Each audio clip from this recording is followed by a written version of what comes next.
काले धन की घोषणा, स्कीम में रियायत और अघोषणा पर हिकारत। काले धन की अघोषित आय पर घोषित आय से 37 गुना अधिक जुर्माना क्यों? काले धन पर आयकर की जुर्माना वसूली प्रक्रिया में दोहरे मापदंड क्यों अपना रही है केंद्र सरकार? काले धन में रिएक्शन पहले और एक्शन बाद में, ये उल्टी प्रक्रिया केंद्र सरकार ने कैसे संचालित की? पहले रिएक्शन और बाद में एक्शन, जबकि होता है पहले एक्शन लिया जाता है और उसके बाद में रिएक्शन होता है। 39 दिवस के अंदर ही काले धन पर आयकर विभाग की परस्पर विरोधी आयकर वसूली की प्रक्रिया। काले धन में रिएक्शन पर 45% टैक्स है और एक्शन पर 237.5 गुना प्रतिशत जुर्माना। काले धन की घोषित आय स्कीम पर टैक्स है और नोट बदलाव स्कीम में अघोषित आय पर जुर्माना लगाया जाएगा। काले धन की IDs income tax declaration scheme में मात्र 45% टैक्स वसूल रही है केंद्र सरकार का आयकर विभाग।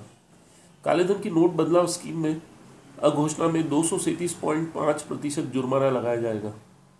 काले धन में रिएक्शन पर 45% टैक्स है और एक्शन पर 237.5% जुर्माना। काले धन उजागर करने के लिए संचालित IDs scheme income tax declaration scheme में इंडियन फाइनेंस एक्ट 2016 की धारा 184 और 185 में सो घोषणा की गई घोषित आय पर मात्र 45% टैक्स वसूला जाना है। मात्र 45% टैक्स। आईडीएस स्कीम में घोषणा की गई अघोषित आय पर 45% टैक्स में मात्र 7.5% जुर्माना समाहित है। नोट बदलने की स्कीम के दौरान पकड़ी गई अघोषित आय पर आयकर अधिनियम 1961 की धारा 270A में संपूर्ण पकड़ी गई अघोषित आय पर 237.5% जुर्माना वसूली के प्रावधान है।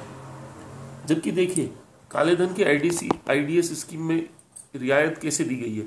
टैक्स जो है मूल घोषित आय पर लगेगा। टैक्स की प्रतिशत है 30%, सरचार्ज है 7.5% और जुर्माना है 7.5%। तो कुल मिलाकर टैक्स है 45%।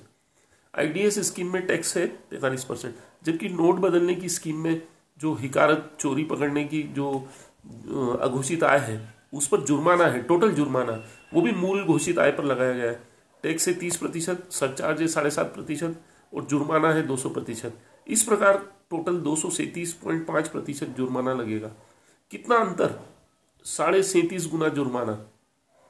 आयकर विभाग दो अलग अलग परस्पर विरोधी वसूली की कार्रवाई कर रहा है, जबकि घोषित आय पर 7.5% जुर्माना है ना काले धन की आईडीएस स्कीम में, और नोट बदलने की स्कीम में जुर्माना है टोटल 237.5%।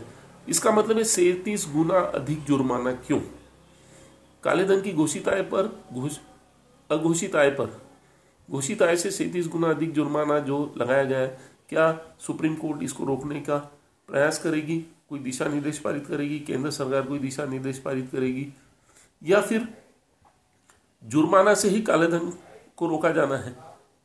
जुर्माना लगाकर अगर काला धन रोका जाना है तो फिर ये परस्पर विरोधी जुर्माना के प्रतिशत इतने क्यों?